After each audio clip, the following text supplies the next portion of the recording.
దాదాపుగా ₹3.14 ఖర్చయింది.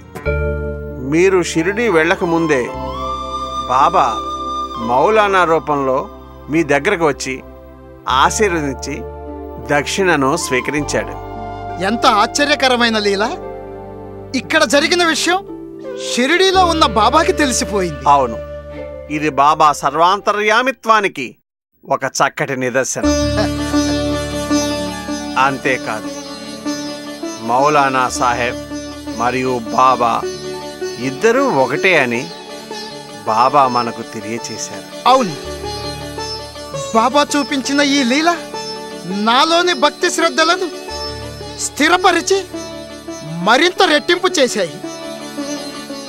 ఇక నేను ఈ సాయినాథుని పాదాలు ఎన్నటికీ వీడను. సాయినాథ్ మహారాజుకి జై! సాయినాథ్ మహారాజుకి జై!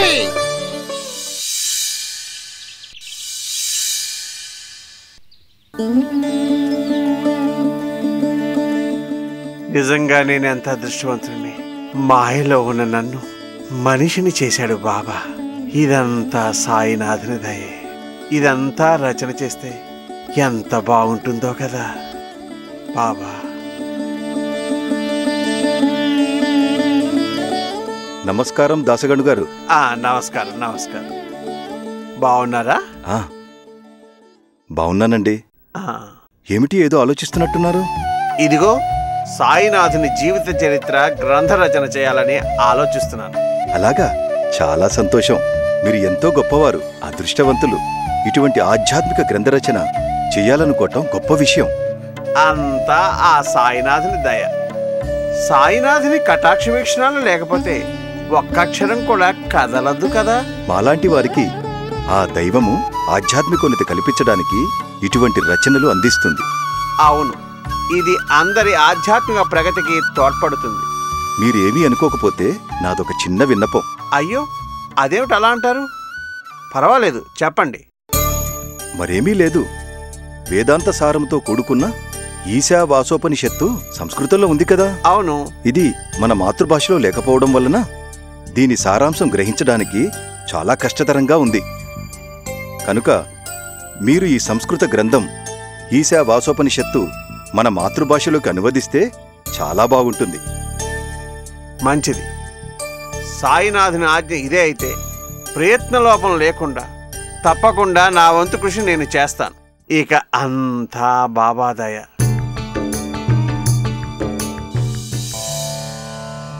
ఈశావాస్యం ఇదగం సర్వం యత్కించ జగత్యాం జగత్ తేన త్యక్తేన భుంజీద మాగృదః తస్య స్విద్ధనం.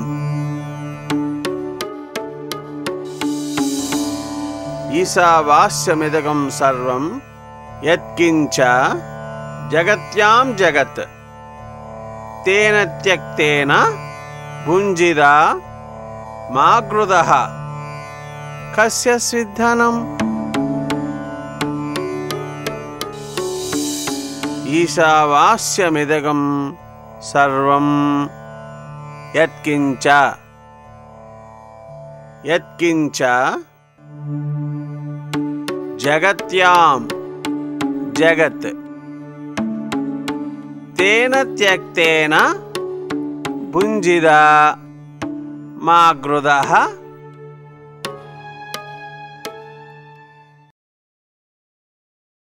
కస్య స్విద్ధనం.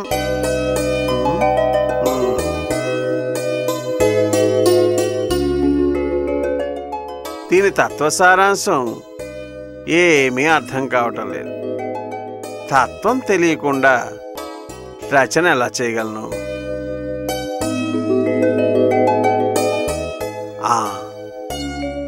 దీనికోసం సంస్కృత పండితులను కలవడం చాలా ఉత్తమం. ముందు వారి దగ్గరికి వెళ్ళి సందేహాలను నివృత్తి చేసుకోవడం మంచిది. బాబా ఉన్నాడుగా, తప్పకుండా నడిపిస్తాడు.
ఇంతమంది ఉన్నత విద్వాంసుల్ని పండితుల్ని కలుసుకున్నా ఎటువంటి ప్రయోజనం లేకుండా పోయింది. అయ్యో, ఎప్పటికీ పూర్తవుతుంది ఇది?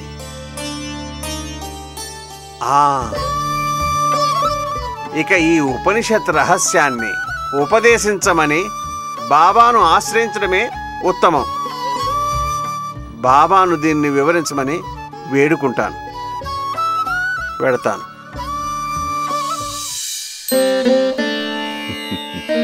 నానా, నగురోరధికం తత్వం, నగురోరధికం తపః, నగురోరధికం జ్ఞానం, నగురోరధికం మంత్రం, నగురోరధికం సత్యం. గురువును మించిన సత్యము లేదు నానా, గురువును మించిన మంత్రమూ లేదు, గురువును మించిన తపస్సు లేదు, గురువును మించిన ధ్యానమూ లేదు. అన్నిటికీ మూలము ఆ గురువే. అర్థమైందా నానా? ఎంత తప్పు చేశాను.